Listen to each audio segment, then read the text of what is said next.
quickest way to learn anything is to do trial and error experimentation while an expert is holding your hand. And when it comes to business, it can sometimes feel like it's impossible to find an expert to hold your hand while you try and start a company. But luckily there's an expert we can always turn to, and that expert is called the internet. There are dozens and dozens of famous business people that are on the internet and have content out there that is literally free to access.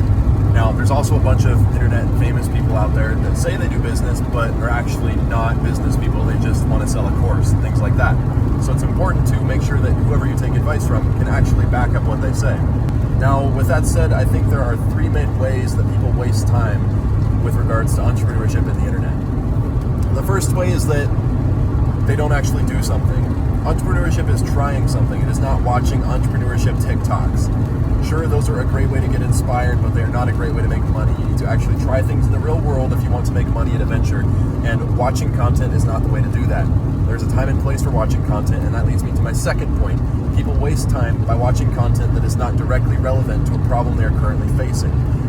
I could go watch YouTube videos on how to get a jet and make it a tax write-off. I can go watch YouTube videos on the best way to invest $5 million. None of that is useful to me because I don't have that kind of money. What's useful to me is learning how to do sales, learning how to manage a team, learning how to pitch a deal, learning how to structure a business. That sort of thing is useful, but it's still best consumed in moderation after you've already started and are trying something.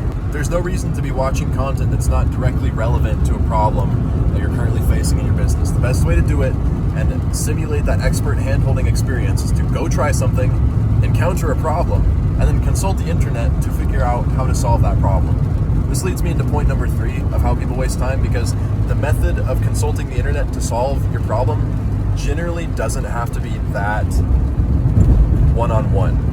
And what I mean by that is you don't need to go into a celebrity business person's comment section and say, hey, how do I solve this problem? You don't need to shoot them an email. You don't need to go to their conference. You need to find the content that I guarantee you already exists out there addressing what your problem is, and watch it. And then get off the internet and go try and apply it to the real world. Because 99.999 times out of 100, your business question has already been answered, maybe in a different way, maybe in a more generalized way. The answer to your question is out there. There's no reason to be trying to get one-on-one with business people when the entire internet can answer most of your questions. You can have a conversation with ChatGPT about how to structure a team and figure out the terminology you need to understand in order to ask better structured questions of the internet and get what you're looking for. But somebody out there has answered your business question 99.99999 times out of 100. So basically, the three main ways that entrepreneurs that use the internet to learn waste time are by not actually trying to do something in the real world, by watching content that is not directly related to their problems, and by not actually asking the right questions.